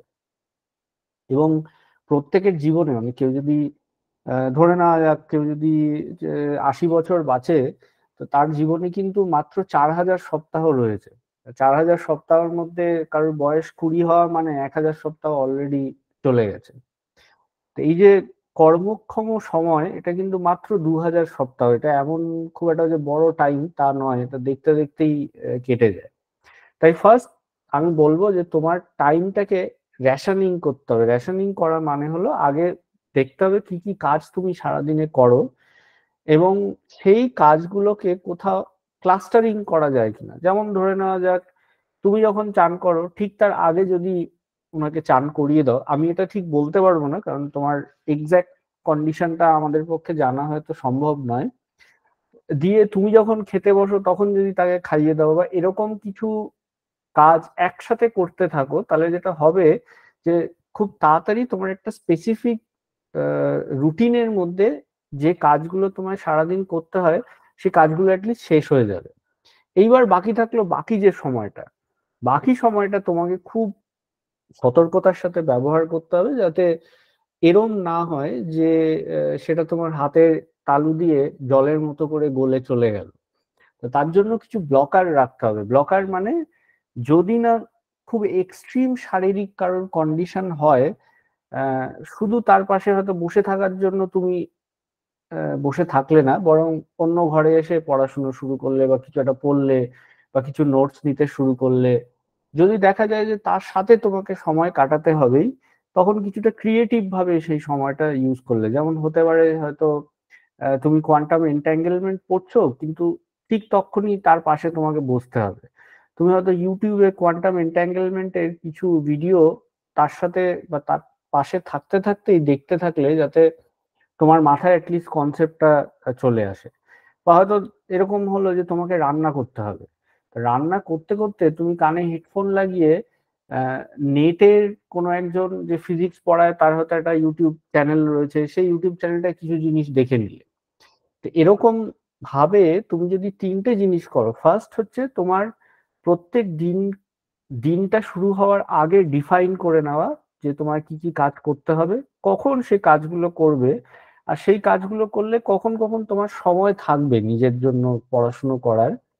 তাহলে কিন্তু তুমি অনেক ইজিলি এই দিনটাকে ডিল করতে পারবে। পরের পার্টটা হচ্ছে কিছুটা ক্রিয়েটিভ থাকা মানে যদি এরকম হয় যে একটা কিছু করতেই হবে, সেই পরিস্থিতিতেও কি করে পড়াশোনায় কিছুটা ফোকাস করা যায় সেটা করতে পারা।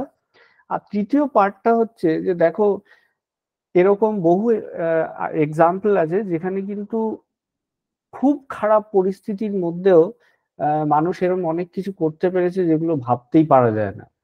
তো তোমাকে ওই হোপটা বা ওই বিশ্বাসটা বা ওই আত্মবিশ্বাসটা রাখতে হবে যে আমারও কিন্তু ভালো কিছুই হবেই।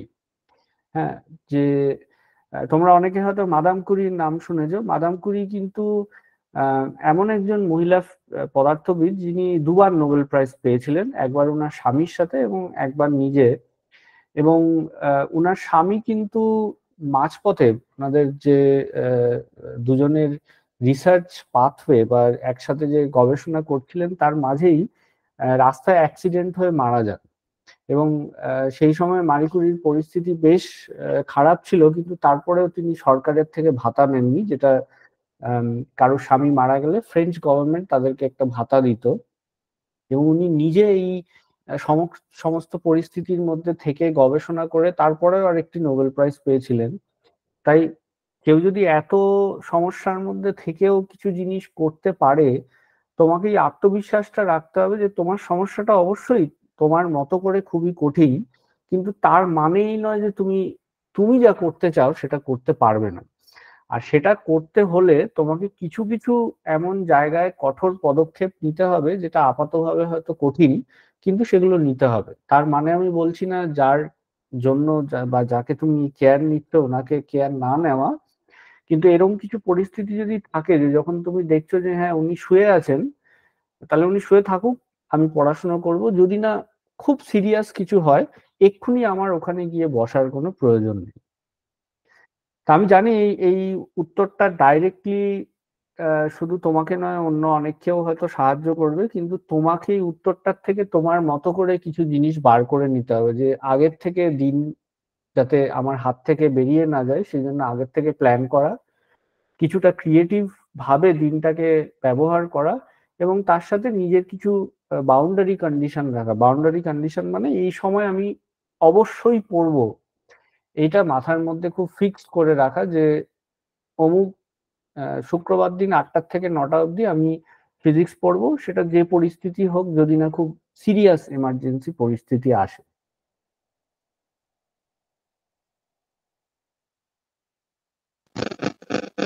স্যার আমি ওই দিনটাকে ডিফাইন করার ট্রাই অনেকবার করেছিলাম, কিন্তু হয়নি। মানে প্রত্যেকবারই কোনো না কোনো সমস্যার কারণে আমি ওটা ফলো হয়নি। কিন্তু পুরো দিনটাই কি ফলো হয়নি? না তুমি বলবে হ্যাঁ সকালটা ফলো করতে পেরেছি কিন্তু দুপুরটা পারিনি বা রাতের দিকটা পারিনি? সকালটা হয় কিন্তু বাকি কোনো টাইম হবে না। সেটা হতে পারে যে সকালটাতেই হয়তো তোমাকে তাহলে অনেক বেশি ক্রিয়েটিভ থাকতে হবে এবং যতটা পারা যায় পড়ে নিতে হবে। দেখো, একটা ব্যাপার হচ্ছে এই সমস্যাটা এইভাবে না হয় অন্যভাবেও আসতে পারতো। তাই সমস্যাটাকে সবসময় প্রায়োরিটি না দিয়ে বা সমস্যাটাকে অনেক বেশি গুরুত্ব না দিয়ে এভাবে দেখা যে হ্যাঁ এই সমস্যাটা তো ফিক্সড, আমি আর কি করতে পারি, তো আমি রাতারাতি চেঞ্জ করতে পারবো না। কিন্তু তার মধ্যে যদি আমি সকালটাকে ডিফাইন করতে পারি সকালটায় পড়বো, যদি দুপুরে করা যায় দুপুরে পড়বো, যদি রাতে করা যায় রাতে পড়বো, কিন্তু আমি অ্যাক্টিভলি এটা সবসময় ভাববো যে ওই গ্যাপ গুলো কোথায়। এবার হতে পারে হয়তো রাতে এটা করা অনেক ডিফিকাল্ট, সকালে করা ইজি, তাহলে তোমাকে সেইভাবে প্ল্যানটা করতে হবে। এই প্ল্যানটা এক্স্যাক্টলি কি করে করতে হবে এটা বলাটা একটু কঠিন, কারণ হচ্ছে এটা তোমার পুরোপুরি বাড়ির পরিস্থিতির উপরে ডিপেন্ড করছে।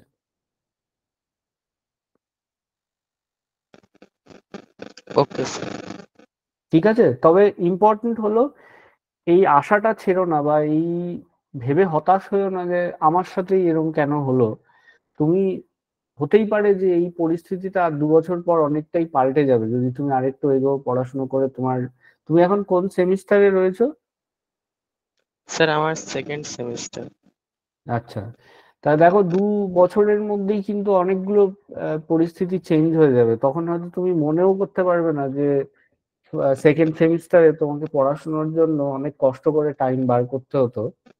তাই এই আশাটা নিজের কাছে রেখো বা নিজের মনে রেখো যে ভালো দিন ডেফিনেটলি আসবে এবং আমি ভালোভাবেই কিছু করতে পারবো। তুই সেকেন্ড সেমিস্টার মানে তোর কি 4 ইয়ার কোর্সের স্টুডেন্ট তুই? হ্যাঁ ম্যাম, আমি 4 ইয়ার কোর্সের স্টুডেন্ট। তাহলে এত টেনশন করিস না, অনেক সময় আছে হাতে। আর একটা জিনিস হচ্ছে, তুই টিউশন পড়ানোর কথা ভেবে দেখতে পারিস, সেখানে বাড়ির লোক মনে হয় সাপোর্টই করবেন যদি সময় ম্যানেজ হয় তো। কারণ তোর পড়াশোনারও কিন্তু প্রভূত পরিমাণে উন্নতি হবে, এই ব্যাপারে কোনো সন্দেহই নেই। পড়ালে কনসেপ্ট প্রচুর ক্লিয়ার হয়, তোর নিজের পড়াশোনাও হবে আর তোর ইনকামও হবে, এবং বাড়ি থেকেও সেটা সাপোর্ট করবে। ঠিক আছে, এইটা ভেবে দেখিস। মানে ওই শিডিউলটা তোর কখনোই মানে কিছু কারণে তুই মিস করলি এটা কিন্তু কখনো হবে না, কারণ ওটা তো তোর কাজ, মানে ওটা তোকে পড়াতে হবেই। কোনো একটা ধর আর্জেন্ট কাজ চলে এলো, তাহলেও তোর মাথার মধ্যে থাকবে যে আমাকে অ্যাডজাস্ট করে হলেও আমাকে টিউশন পড়ানোর টাইমটা ফিক্স রাখতে হবে। এটা তুই ভেবে দেখতে পারিস। ঠিক আছে, আর অত ভাবিস না, কারণ এতদিন লোকে 3 বছরে যা পড়তো, মোস্টলি ইউনিভার্সিটি গুলো সিলেবাস এমনই করেছে, ওই জিনিসটাই 4 বছরে পড়াচ্ছে। সেজন্য অনেকটাই সময় আছে। ঠিক আছে, অতটা ভাবিস না, মানে বেশি চিন্তা করলে বুদ্ধি আসবে না মাথায়। হ্যাঁ, ম্যাম টেকনিক ঠিক অ্যাকচুয়ালি গোটা কলেজে ফিজিক্স ডিপার্টমেন্টের আমি একাই স্টুডেন্ট, আর কেউ আমার সাথে নেই। ও, তুই আমি তাহলে তো একাই একাই একটা স্টুডেন্ট। সুবিধা স্টুডেন্ট? হচ্ছে, তুমি টিচার হয়ে যেতে পারো। সেটাই। তাহলে তোর কিন্তু একটা স্টুডেন্ট যেমনই হোক, টিউশন পড়ানোটা কিন্তু তোর খুব দরকার, অন্তত ডিসকাস করারও একটা লোক পাবি। ঠিক আছে, এটা তুই ভেবে দেখিস, এটা কিন্তু প্রচুর হেল্প করেছে। সব যত স্টুডেন্টকে আজ অব্দি টিপসটা দিয়েছি, প্রত্যেককেই এটা হেল্প করেছে। কেমন, এটা আর ভেবে আমরা তো দেখিস। আছি, এরকম হুম। ভেবো না যে হ্যাঁ, আজকের অবশ্যই। সেশনটাই একমাত্র, আর কোনোদিনই কথা হবে না। বিশেষ করে সুন্দরবনে আমরা একটা স্কুলের সাথে খুব ডিপলি যুক্ত, তাই তোমার কোনো সমস্যা হলে অবশ্যই আমাদেরকে জানিও। Okay sir. আচ্ছা, আমাদের আজকে খুব বেশি আর টাইম শিবশঙ্কর। নেই, আমরা আরেকটা কোয়েশ্চেন নিয়ে নিই। শিবশঙ্কর কিছু জিজ্ঞেস করতে হ্যাঁ চাই, বলো শিবশঙ্কর। হ্যাঁ, স্যার আমি একজন ফিজিক্স অনার্স কমপ্লিট করেছি, করে এখন আমি গৃহ শিক্ষক, প্রাইভেট টিউটর। তো দীর্ঘ কয়েক বছর, 5-6 বছর 11-12 স্টুডেন্টদের পড়াচ্ছি। তো তার মধ্যে একজন স্টুডেন্ট হঠাৎই মেসেজ করেছে, প্রশ্ন করেছে, সে ফিজিক্স অনার্স নিয়েছে। তো নেওয়ার পর সে একটা প্রবলেম ফেস করছে যে স্যার আমার পড়তে ভালো লাগে, ফিজিক্সটা আমার প্যাশনেবল সাবজেক্ট ছিল এবং এখনো আছে, কিন্তু পড়তে গেলেই আমার যেন একটা অলসতা কাজ করে, আলসেমি কাজ করে। আর পড়তে গেলে যে পরিমাণ স্ট্রাগল করতে হচ্ছে প্রথম দিকটাতে, সে পরিমাণ আমি এনার্জি সাফিসিয়েন্ট পাচ্ছি না। শুধুমাত্র পড়ার সময় অলসতা কাজ করছে, বাকি কোনো সময় অলসতা কাজ করছে না আমার। তো এক্ষেত্রে এটা আমি কি করব? আচ্ছা, এটা তো খুবই ইন্টারেস্টিং প্রশ্ন। এবং দেখো, এটা একটু প্রথমত হচ্ছে, আমার এটা খুব ভালো লাগলো শিবশঙ্কর, যে তুমি তোমার ছাত্রদের ব্যাপারে যে এতটা কেয়ারিং, যে তাদের কোথায় সমস্যা হচ্ছে তুমি জানার চেষ্টা করেছো এবং সেই প্রশ্নটা আমাদের কাছে তুলে এনেছো। এটা খুবই ভালো লাগছে আমার শুনে। দ্বিতীয়ত হচ্ছে যে তোমার ছাত্রের যে সমস্যাটা হচ্ছে, দেখো অনেক সময় কিছু কিছু ফেজেস থাকে লাইফে, যখন অলসতা জিনিসটা মূলত হচ্ছে যখন ব্রেন কোনো একটা জিনিসে পজিটিভ সিগন্যাল দেয় না, বা ফিজিওলজিক্যালিও কেউ, মানে শারীরিক ভাবে কেউ যদি অত্যন্ত ক্লান্ত হয়, তখনও তার অলস লাগতে পারে। কিন্তু এইটা বুঝতে হবে যে ওই ছাত্রটির অন্য কি করতে ভাল লাগছে, তার হয়তো ফিজিক্স পড়তে ভাল লাগছে না, কিন্তু অন্য কি করতে ভাল লাগছে, এটা হলো প্রথম প্রশ্ন। আহ, হতে পারে তার হয়তো অন্য কোনো সাবজেক্ট পড়তে ভাল লাগছে, তাহলে সেটা, না, সেই সাবজেক্ট। ওর ফিজিক্সটাই পড়তে ভালো লাগছে, কিন্তু পড়তে গেলে অলসতা কাজ করছে। প্রবলেম সলভ করতে আচ্ছা। পারে, প্রবলেম সলভিং স্কিল আছে, কিন্তু কাজে হুম। লাগাতে যখন খাতা পেয়ে নিয়ে তখনই অলস লাগছে। এটার একটা কারণ হতে পারে যে এই ছাত্রটি কি একা পড়াশুনো করে, না এর বন্ধু বান্ধবও রয়েছে যারা ফিজিক্স পড়ছে এবং ওই গ্রুপের মধ্যে পড়াশুনো করছে? সেটা জানি না অবশ্য, সেটা নিয়ে কথা বলতে হবে। আচ্ছা, এটা একটুখানি আমার পক্ষে মানে একটা খুব ক্লিয়ার অ্যান্সার দেওয়া এক্ষুনি হয়তো সম্ভব নয়, কিন্তু আমি সাজেস্ট করব যে ও যেটা করতে পারে সেটা হলো 2-3টে প্রসেস করতে পারে। 2-3টে প্রসেসের প্রথমটা হচ্ছে যে টাইম ধরে পড়াশুনো করা। টাইম ধরে পড়াশুনো করা কিরকম, যে এরম না ভেবে যে আমি নেক্সট 4 ঘন্টা ফিজিক্স পড়বো, ও এরম ভাবতে পারে যে নেক্সট 25 মিনিট আমি ফিজিক্স পড়বো, বা একটা ফিজিক্সের চ্যাপ্টারের কিছু একটা পড়বো, এবং ওই 25 মিনিট আমার মোবাইল, ল্যাপটপ হোক, কম্পিউটার হোক, রেডিও হোক, এসব কিছু থাকবে না। শুধু যেটা পড়ছি বা যেই প্রবলেমটা সলভ করছি 25 মিনিট শুধু ওটার পেছনেই দেব। 25 মিনিট ওইটুকু কাজ হয়ে গেলে 5 মিনিটের জন্য আমি মোবাইলটা নিয়ে হয়তো হোয়াটসঅ্যাপ চেক করব, আবার 25 মিনিট আর 5 মিনিট, এইভাবে 1-2 দিন করে দেখতে পারে যে তাতে ওর আউটপুট বা ও যেভাবে পড়াশুনো করছিল তাতে ইন্টারেস্টটা কিছুটা ইমপ্রুভ করছে কিনা। কেন? কারণ অনেক সময় আমাদের ব্রেন 3 ঘন্টা একটা প্রজেক্ট নিয়ে শুরু করলে যে 3 ঘন্টা পড়াশুনো করব অমুক সাবজেক্টে, এটা হলে খুব তাড়াতাড়ি ক্লান্ত হয়ে যায়। কিন্তু 25 মিনিট 20 মিনিট এরকম ছোট ছোট স্লটে যদি পড়াশুনো করা হয়, দেখা যায় যে ব্রেন কিন্তু অনেক বেশি স্বতঃস্ফূর্ত রয়েছে এবং ওই যে ওইটুকু টাইমের মধ্যে সে একটা ভালো কিছু করতে পারছে, তাতে তার একটা কনফিডেন্স বুস্ট হয় যে না আমার ভালো লাগছে এবং আমি করতে পারছি। আরেকটা সেকেন্ড প্রসেস হচ্ছে যে ও যদি পড়াশুনো করছে এবং তোমার সাথে বা তোমার বাড়িতে হয়তো পড়তে আসে বা তোমার সাথে কথা হয়, এরকম যদি হয় তাহলে সপ্তাহে একদিন অ্যাটলিস্ট বাড়িতে এসে ও কিন্তু একটা পরীক্ষা দিতে পারে। পরীক্ষাটা হয়তো ভালো হলো না, কিন্তু 1.5 ঘন্টা বা 1 ঘন্টার জন্য ওই টিউশনের জায়গায় গিয়ে একটা পরীক্ষা, সেটা হতে পারে একটা নেটের পেপার বা হতে পারে সেকেন্ড সেমিস্টারের কোনো একটা পেপার, ও পরীক্ষা দিল। এই পরীক্ষাটা জোর করে কোথাও একটা বসে দিলে যেটা হয় সেটা হচ্ছে যে মানসিকভাবে এই সেট আপটা তৈরি হয় যে আমি একটা কন্ডিশনে রয়েছি যেটার থেকে আমাকে একটা মার্কিং দেওয়া হবে এবং আমি মার্কিংটা ভালো করার চেষ্টা করছি। বাড়িতে এটা করলে যেটা সমস্যা হয় সেটা হচ্ছে অনেক সময় মনে হচ্ছে প্রথমে শুয়ে মানে বসে পড়ি, তারপর শুয়ে পড়ি, তারপর ঘুমিয়ে পড়ি। এই যে পারিপার্শ্বিক কন্ডিশন সেটাকে চেঞ্জ করলেও কিন্তু অনেক সময় দেখা যায় যে এই যে যে অলসতা ফিল করছে সেটার থেকে মুক্তি পাওয়া সম্ভব। আর থার্ড পার্টটা হচ্ছে যে অনেক সময় এরকম হয় যে একটা স্টুডেন্টের হয়তো একটা এক্সপেকটেশন ছিল যে সে এইগুলো করবে যখন সে ফিজিক্স নিয়ে ব্যাচেলার্স পড়বে, দেখা গেল যে সেটা করতে পারছে না বা সেটা হচ্ছে না। সেটা হয়তো সে কাউকে বলতে পারছে না, কিন্তু তাতে যেটা হয়েছে যে সে কোথাও একটা অলস ফিল করছে বা ওই এন্থুটা পাচ্ছে না যেটা সে আগে হয়তো পেত। সেটা অনেক সময় একটা সাময়িক ফেজ হয়, হতেই পারে যে 3-4 মাস পর এটা আর থাকবে না। তাই আমার সাজেশন হবে যে অন্য যে দুটো জিনিস বললাম যে ছোট ছোট টাইম ভাগ করে পড়া, আর আরেকটা হচ্ছে যে কোথাও একটা গিয়ে একটা টাইম ধরে পরীক্ষা দেওয়া, এই দুটো 1-2 মাস করে দেখতে বলো। যদি তারপরেও কিছু না হয় তখন তো অবশ্যই আমাদের সাথে আবার যোগাযোগ করতে পারো। Okay sir.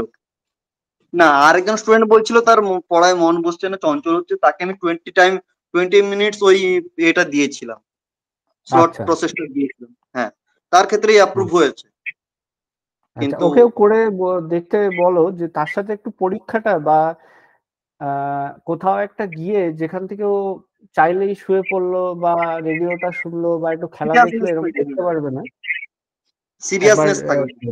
হ্যাঁ।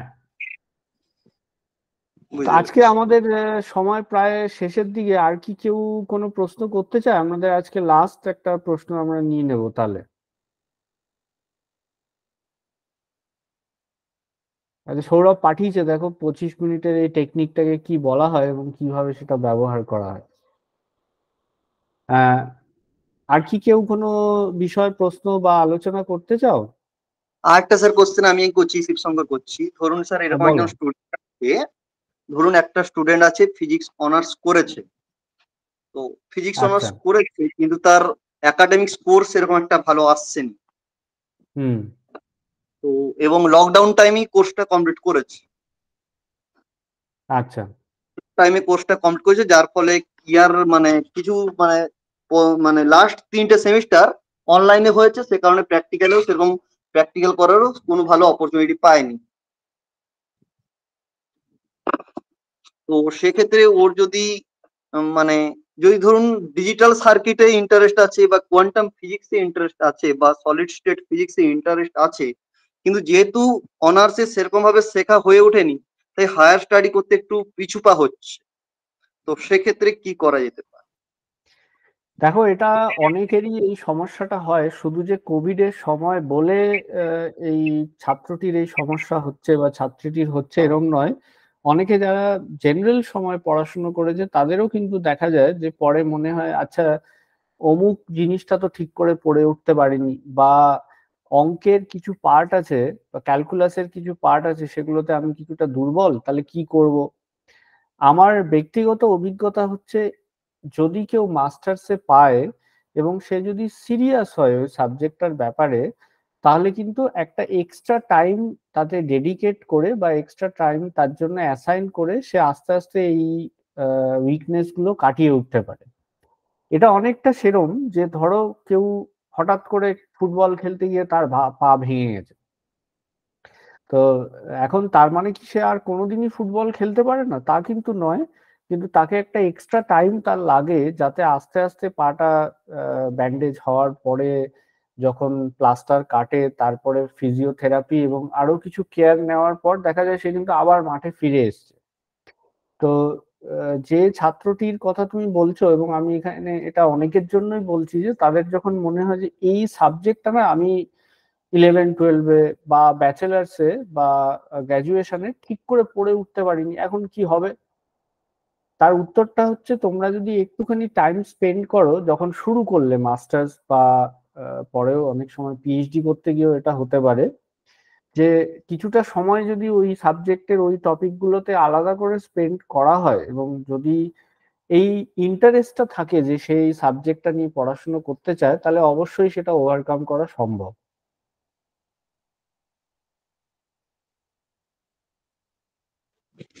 Okay sir.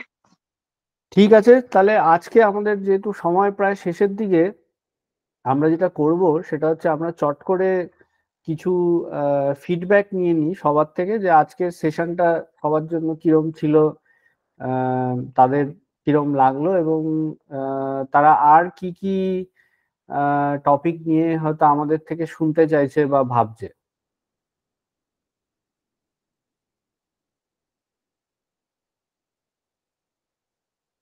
কেউ কিছু বলতে চাও? সেশনটা স্যার খুবই ভালো লাগলো।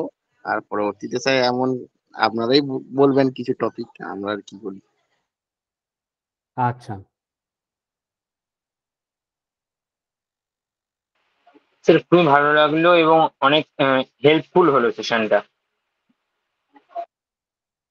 আচ্ছা। আর তোমাদের যদি কিছু সাবজেক্ট নিয়ে কোয়েশ্চেন থাকে বা মনে হয় যে এই টপিকে আরেকটা সেশন হলে ভালো হয়, তোমরা কিন্তু অবশ্যই আমাদের জানাতে পারো। আর কেউ কিছু অ্যাড করতে চাও বা বলতে চাও বা শেয়ার করতে চাও?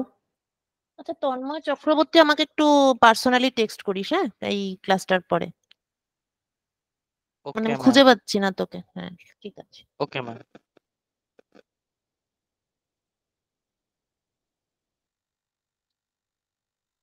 ইপসিতা, তোমার কিরম লাগলো আজকের সেশন, আর কি নিয়ে আরো তুমি জানতে চাও? হ্যাঁ স্যার, ভালো লেগেছে। ওই অ্যাস্ট্রোফিজিক্স নিয়ে একটু জানার ইচ্ছে আছে। আচ্ছা, তাহলে আমরা পরে হয়তো একটা অ্যাস্ট্রোফিজিক্স নিয়ে বা কি পড়াশোনা করা যায় এটা নিয়ে একটা সেশন করার কথা ভাবতে পারি, হ্যাঁ। জানা থাকলো আমাদের। হুম হুম। মানে কেরিয়ার অপরচুনিটিস নিয়ে জানতে চাচ্ছিস, তাই হ্যাঁ, তো? হুম, ঠিক আছে। আচ্ছা। আর কেউ? তাহলে আর কেউ কিছু বলবি? আরো কিছু হলে ভালো হতো, এই ধরনের এনি সাজেশন?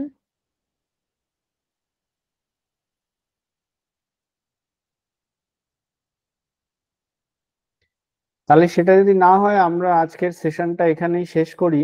আর তোমাদের আহ,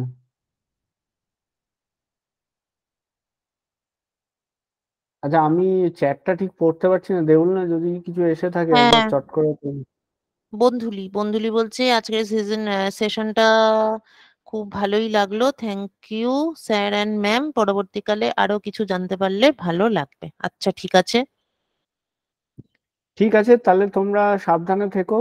আর আমাদেরকে জানিও, আমাদের তো ব্রিজ কোর্সের সেশন গুলো আস্তে আস্তে শেষের পথে, হ্যাঁ। এবং কিন্তু তার মানেই নয় যে আমাদের সেশন গুলো শেষ, কিন্তু আমরা ফিরে আসবো আরো কিছু ইন্টারেস্টিং টপিক নিয়ে। একদম। এবং তোমাদের ফিউচারে মানে যে কোনো রকমের সমস্যা একাডেমিক বলো বা নন একাডেমিক, আমরা কিন্তু এই আনসার্টেনটি প্রিন্সিপাল ইউটিউব চ্যানেলের তরফ থেকে তাদেরকে আমরা রেগুলার মেন্টারিং করি স্টুডেন্টদের। তাই একদমই ভেবো না যে কোর্স শেষ হলেই ব্যাস সম্পর্ক শেষ, সেটা কিন্তু একদমই নয়। আর সৌরভকে থ্যাঙ্কস, সৌরভ অনেকগুলো ইউজফুল ইনপুট দিয়েছে। ঠিক আছে, তাহলে এই ঠিক আছে, সেশনটা আমি শেষ করছি। Bye bye, good night, bye. Bye. Thank you sir. Thank you Shibshankar. Thank you, ma'am.